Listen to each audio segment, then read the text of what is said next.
السلام علیکم ورحمت الله وبرکاتو.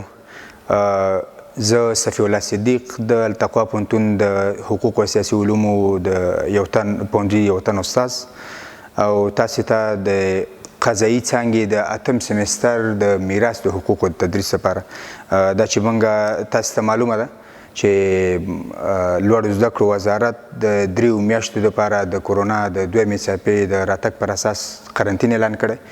نو التقوا پوهنتون غواړي چې د دې په خاطر چې د محصلینو 3 میاشتې ضایع لاړې نه شي، د دې په خاطر موږ آنلاین زده کړې او درسونه شروع کړي چې په همدې لړ کې د میراث حقوقو تاسې په 8 هفتو کې د میراث تعریف او د میراث موضوع هدف او د ذوی الفروض او د عصباتو درسونه مو ویلي دي. نن زمونږ د 9مې هفتې درس عول او رد دی. راځو چې خپل لومړنی درس عول ته. عول هغه حالت ته وایي چې کله د وارثانو برخې د مسلې له اصل څخه اضافه شي او زیاتې شي، دې حالت ته عول ویل کیږي. یعنی دا لازمه نه ده چې په میراث کې د خامخا موږ چې مال په څو برخو تقسیم شوی دی تقسیم کړی دی ټول د خامخا په خپلو وارثانو باندې په پوره توګه تقسیم کړی شي.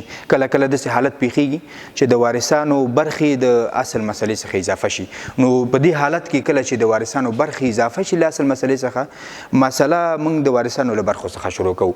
مثلا د عول یو مثال الکو.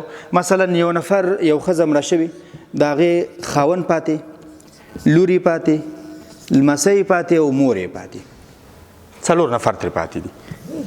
د مسلې د حل دپاره مخې ته یې چوکاټ جوړوو.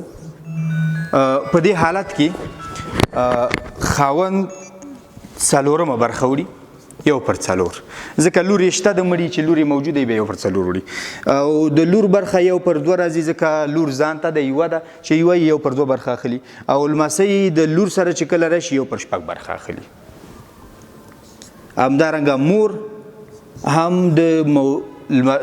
د اولاد د موجودیت په وخت کې 1/6 برخه اخلي. مخارج راخلو 4 مخرج دی، بل مخرج 2 دی، بل مخرج 6 دی او بل مخرج هم 6 دی. راځو لومړنی نسبت په دې کې ګورو. تماثل 6 او 6 دواړه یو شان دي، معنا دا تماثل پکې موجود دی چې تماثل موجود دی په یو 6 باندې کرښه کشکه او 3 عدده پاتې شو. اوس د دې نه ګورو 4 او 2 د دواړو ترمنځ دویم نسبت تداخل موجود دی، چې تداخل موجود دی وړوکي عدد باندې کرښه کشکه او 4 پاتې شو، 4 او 6 موږ ته پاتې شو.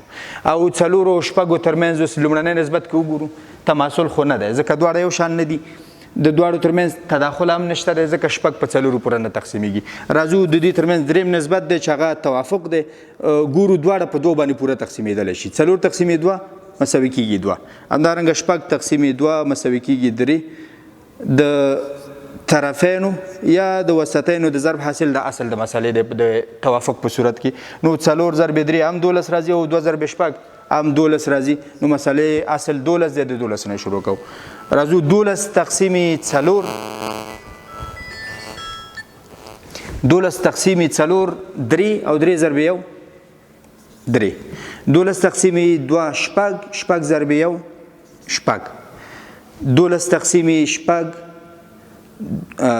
2 ضرب 1 2 او 12 تقسیم 6 2 ضرب 1 2. اوس که د وارثانو برخې وشمارو 2 او 2 4 4 او 6 لس او 3 14 او موږ مسله د 12 نه شروع کړي، نو دې حالت ته عول ویل کیږي چې کله د وارثانو برخې د اصل مسلې نه اضافه شوي. د عول په مسله کې کار یعنی مسله بیخي اسانه ده. موږ ویلو چې د عول په حالت کې بیا د وارثانو په برخو باندې تقسیمو. وارثانو برخې 14 دي، مسله د 14 شروع کوو. 3 د خاوند شوي، 6 برخې د لور راځي، 2 برخې د لمسی راځي او 2 برخې د مور راځي. دا و عول. دویم رد ته راځو. رد د عول برعکس دی. هغه حالت ته ویل کیږي کله چې د وارثانو برخې د اصل مسلې څخه کمې راشي. په عول کې زیاتې راځي او په رد کې کمې راځي، یعنی کله داسې حالت هم راپېښېږي چې کله کمې راشي.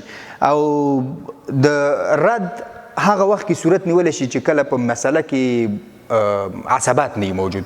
که کله په مسله کې عصبات موجود و په هغه حالت کې هیڅ کله بیا رد نشي راتللی په مسله کې، ځکه کومه برخې چې اضافه راځي په مسله کې هغه اضافه برخې او پاتې برخې د وارثانو ته عصباتو ته ورکول کېږي، او چې عصباتو ته ورکول شي نو بیا خپل رد ته مسله ځي نه، نو په هغه حالت کې به رد کېږي چې کله په مسله کې عصبات نه موجود. بیا رد دوه حالته لري، اول مسائل اسانه و په رد کې بیا دوه حالت دي. یو حالت هغه دی چې کله په مسئله کې احد الزوجین نه موجود، ښځه یا خاوند یو هم نه موجود، د دې مسله ما اسانه ده، د بیرته دغه کمې پاتې برخې چې کومې دي هغه بیرته په وارثانو ټولو وارثانو باندې تقسیمیږي. او دویم حالت یې بیا هغه دی چې کله احد الزوجین موجود په مسله کې، یو د ښځو نه موجود، ښځه یا خاوند، د دوه زوجینو نه یو نفر موجودي، بیا هغې کې په خاوند یا ښځه باندې میراث نه تقسیمیږي بلکې په نور وارثانو تقسیمیږي. راځو لومړني حالت مثال یې اخلو، هغه حالت چې کله مسله پکې رد ته اوړي او احد الزوجین پکې نه موجود. مثلا یو سړی مړ کېږي، لور یې پاتې ده او لمسی یې پاتې ده، دوه وارثان لري، نور څوک نه زامن لري نه مور پلار لري، بس سړی مړ دی او لور او لمسی یې پاتې ده. اوس دلته د لور برخه یو پر دوه راځي، ځکه لور ځان ته یوه ده او چې یوه یو پر دوه برخه ده. همدارنګه د لمسی برخه یو پر شپږ راځي. مخارج اخلو دوه دی، بل مخرج شپږ دی. د دواړو ترمنځ که وګورو تماثل نشته خو تداخل شته، ځکه شپږ په دوه باندې پوره په کامله توګه تقسیمیږي. نو اصل د مسلې شپږ نیسو، د شپږو نه مسله شروع کوو. شپږ تقسیم دوه درې راځي، درې په یو کې درې. شپږ تقسیم شپږ یو په یو کې یو. د وارثانو برخې کوش مارو یو او درې څلور، خو موږ مسله د شپږو نه شروع کړي. دې حالت ته رد ویل کېږي چې کله د وارثانو برخې کمې شي د اصل د مسلې نه. نو دلته ویلی د لومړی حالت دی، ځکه دلته احد الزوجین نه پکې خاوند شته او نه پکې ښځه ښکاري، چې نه خاوند شته او نه ښځه شته، مسله اسانه ده. زمونږ په کار څلور برخې دي او تقسیم کړی هم دی مال په شپږو برخو، په شپږو برخو یې نه تقسیمو، زمونږ په کار څلور برخې دي، مال په څلورو برخو تقسیمو، درې برخې پکې د لور شي، یو برخه د لمسی شوه، ځکه زمونږ کار څلور برخې دي، شپږ هم نه دي په کار. یو دویم حالت د رد دویم حالت به هغه حالت دی چې په هغې کې احد الزوجین موجودي، یا په وارثانو کې ښځینه موجوده او یا خاوند موجودي او یا ښځه موجودي. مثلا یو مثال اخلو، یو سړی مړ کېږي، د هغه نه ښځه پاتې ده، لور یې پاتې ده او مور ترې پاتې ده، دا درې وارثان یې پاتې دي. په دې حالت کې کله چې ښځه یا خاوند په مسله کې موجودي، بیا کمې برخې چې باقي پاتې کېږي هغه په ښځه او خاوند باندې نه تقسیمیږي، ځکه د ښځې او د خاوند رشته د مړي سره کله چې خاوند مړ کېږي، لومړنی چې کله میراث تقسیمیږي ښځې ته خپله برخه ورکول کېږي. بیا که مال چې اضافه شو او دویم وار بیا تقسیمیږي، نو دویم وار کې هغه ابعد خپلوان، لرې خپلوان هغه پکې نشي شاملېدلی، او د لور او د مور په نسبت باندې ښځه لرې خپلوانه ده، ځکه ښځه د خاوند په سبب، د خاوند خپله وه، د نکاح د ژوند چې ژوندی و خاوند و او د نکاح په سبب خپلوان و، او چې خاوند مړ شو نکاح د منځه لاړه، چې نکاح د منځه لاړه نو بیا د دې خپلوي لږه ابعده شوه او لرې شوه، په دې خاطر باندې بیا دی باندې دغه اضافي مال په اضافي مال کې بیا دا برخه نه لري. راځو مسله حل کوو، دوه ډوله موږ حل کوو مسله. د مسلې د حل دپاره ښځه په دې حالت کې د مړي وارثان شته، لور یې شته، نو په دې حالت کې ښځه یو پر اته برخه وړي، لور ځان ته د یوه ده، نو په دې حالت کې یو پر دوه برخه وړي، او مور یو پر شپږ برخه وړي. مخارج اته دي، دوه او شپږ. دلته که وګورو اته او دوه د دواړو ترمنځ تماثل نشته، خو تداخل شته، ځکه اته په دوه باندې پوره په کامله توګه تقسیمیږي، چې تقسیمیږي دوه د منځه لاړه، اته او شپږ پاتې شو. اته او شپږو ترمنځ تماثل پکې نشته دی، که وګورو تداخل هم نشته دی، ځکه اته په شپږو پوره نه تقسیمیږي، نو تداخل هم نشته دی.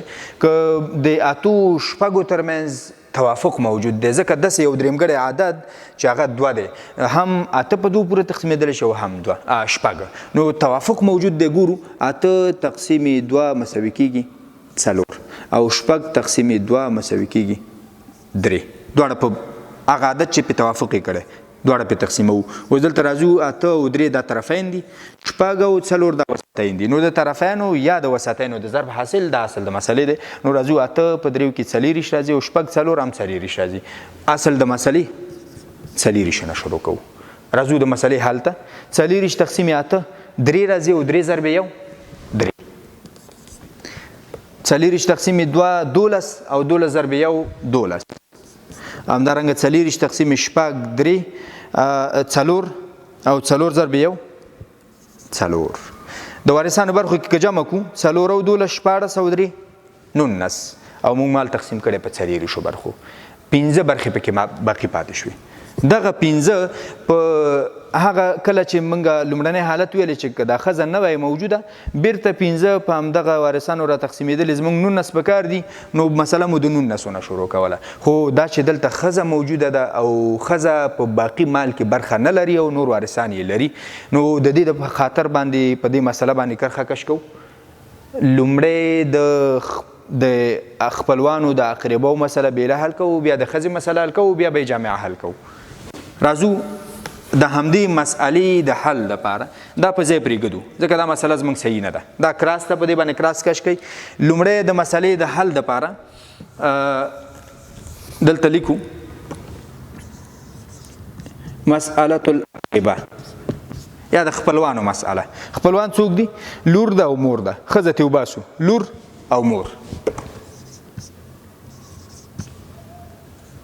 د دوی د مسئلې د حل لپاره ګورو دلته لور په دې حالت کې 1/2 برخه اخلي ځکه ځان ته د یوه ده. مور په دې حالت کې 1/6 اخلي. 6 د مخرج او 2 ده. د 6 د 2 ترمنځ تداخل شته ځکه 2 په 6 کې داخل د 6 په 2 پوره تقسیمېږي. نو مسله د 6 نه شروع کوو. 6 تقسیم 2 3 راځي او 3 په 1 کې 3. 6 تقسیم 6 1 او 1 په 1 کې 1 1 او 3 4.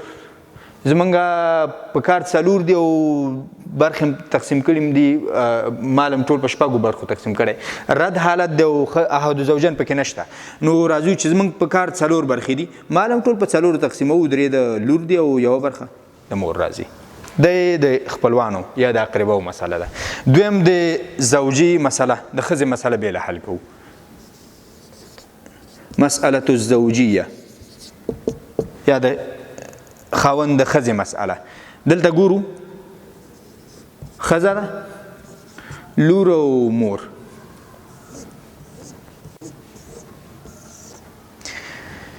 په دې حالت کې ښځه 1/8 برخه اخلي. د دوی سره کار نه لرو ځکه دا مسأله الزوجیه ده، د اقرباو مسله ملتال کړې ده. مسله 8 نه شروع کېږي. 8 تقسیم 8 1 په 1 کې 1 برخه د ښځې ورسېده. باقي څو پاتې شوي؟ 8 نه چې یو لاړ شي 2 پاتې کېږي. 2 د مور او د لور دا د دوی شریکې برخې دي. راځو دلته د مسئلې د حل د پرده خو په دې خو ځکه موږ کرښه کش کړې چې مسئلې حل اصلا دغسې دی. د دې دا دواړه مسئلې موږ یو چوکاټ ته را داخلو، په یو چوکاټ کې داخلو.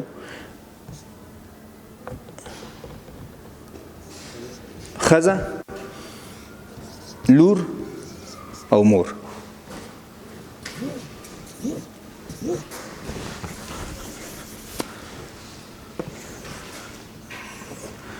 لومړی د خپلوانو د مسأله الزوجیه لیکو.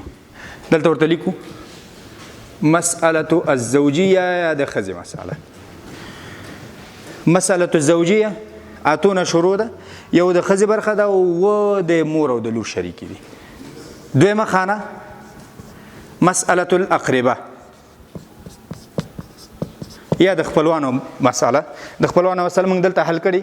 4 باندې مال تقسیمو. 3 د لور دی پکې 1 د مور ده. مال په 4 برخو تقسیمو. د لور برخه پکې 3 ده او د مور برخه پکې 1 ده. راځو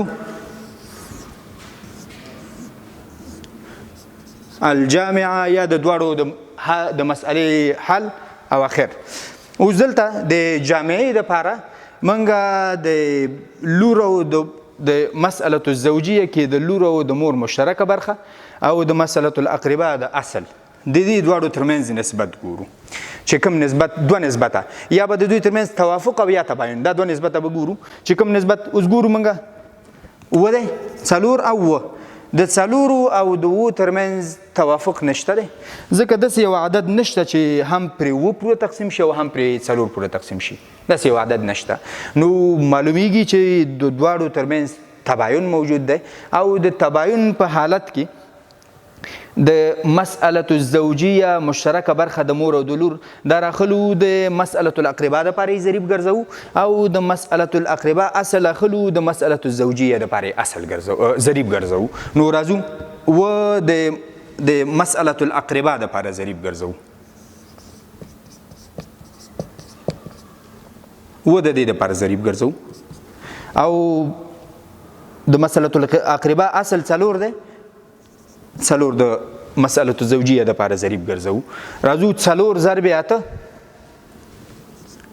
دوه دېرش راځي څلور ضرب یو څلور همدارنګه و باقي پاتې شو راځو د مور او د لور برخې په اووه کې ضربوو اووه ضرب درې یویش او اووه ضرب یو اووه مسله امتحانوو اووه او یویش اته ایش او څلور دوه دېرش مسله ټوله دوه دېرش باندې مال تقسیمیږي څلور برخې پکې د ښځې رسیږي یویش پکې د لور رسیږي او اووه پکې د مور رسیږي دا مسله که اضافه شوې او دغسې اوږد شکل یې اختیار کړی د دې وجه دا د مخکې موږ بیان کړه چې ښځه په دې اضافه برخو کې برخه نه لري حق پکې نه لري چې یې نه لري نو د دې په خاطر چې د ښځې مال هماغه په زور حالت په عادي حالت پاتې شو اضافي کمې پنځه برخې چې وې هغه په مور او په لور باندې تقسیم کړی شوې مسلې حل دغه صورت ونیو رد بل مثال د دې په خاطر چې تاسې ښه پوه شوي یاستئ مثلا یو سړی مري د هغه ښځه پاتې کېږي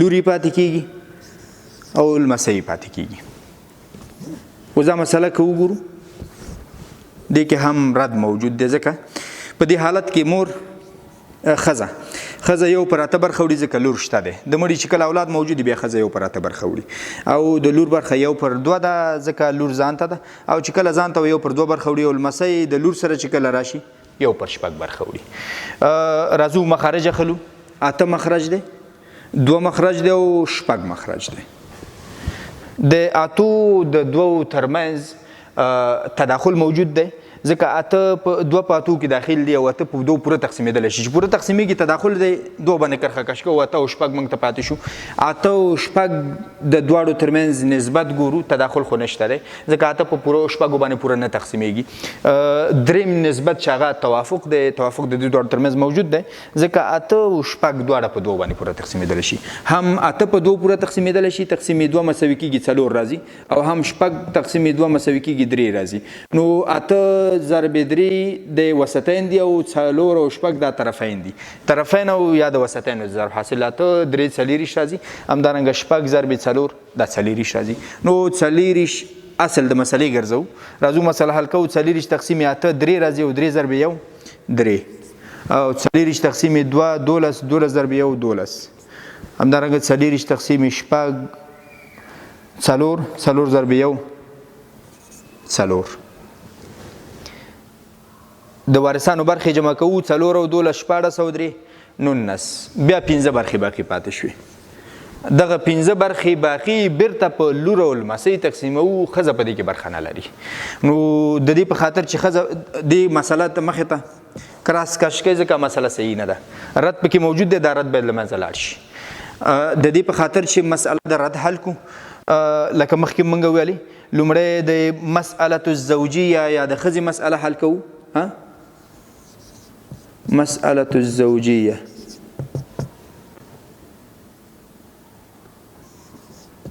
ښځه لور او لمسی په دې حالت کې د مور برخه یو د ښځې برخه یو پر اته ده د لور او د لمسی سره کار نه لري ځکه مسألة الزوجیه ده نو مسله د اتو نه شروع کوو اته تقسیم اته یو ضرب یو او باقي اتونه چې یو برخه لاړ شي و پاتې شوي و لور او لمسۍ ته پاتې کېږي د دې سره کار نه لرو ځکه موږ مسألة الزوجیه ورته ویلې صرف د ښځې برخه معلوموو راځو مسألة الاقربه یا د نورو خپلوانو مسأله. خپلوان څو پاتې دي؟ ښځه که ترې وباسو لور ده او لمسی دی خپلوان دي، لور او لمسی. لور یو پر 2 برخه اخلي او لمسی یو پر 6. مخارج 2 دي او 6 دی او 2 په 6 کې داخل دی. چې داخل دی مسله د 6 نه شروع کوو. 6 تقسیم 2 3 3 په یو کې 3 او همدارنګه 6 تقسیم 6 1 ضرب 1 که وګورو د وارثانو برخې 1 او 3 4 دي او موږ په 6 تقسیم کړي. په 6 برخو نه تقسیمو، په 4 تقسیمو. مثلا 4 نه نیسو 3 برخې د لور شي او 1 برخه د لمسی. راځو د دواړو جامعه دواړه یو ځای کوو، یو دریم چوکاټ ورته جوړو، ښځه لور او لمسی.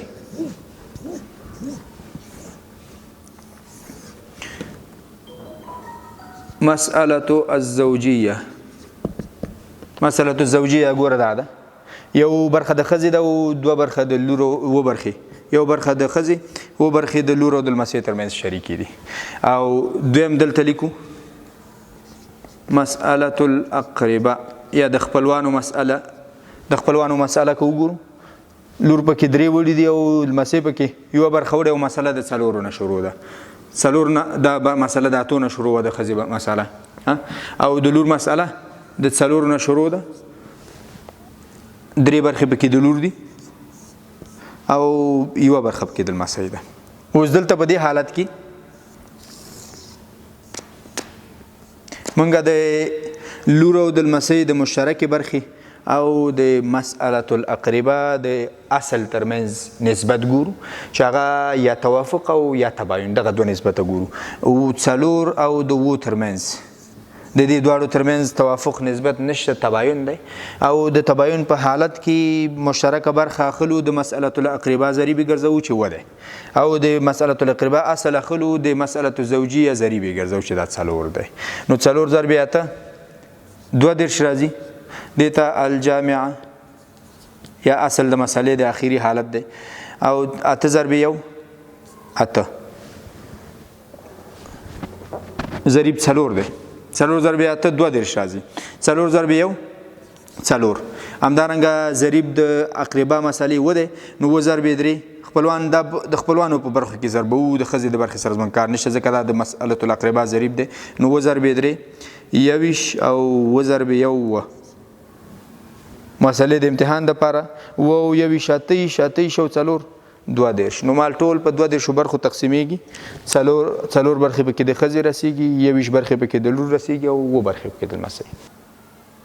دا و ستاسې د نننۍ هفتې درس او انشاءالله په آینده هفته کې به بیا نور درسونه اخلو. په الله مسپارم. د یو ډاډمن راتلونکي په لور.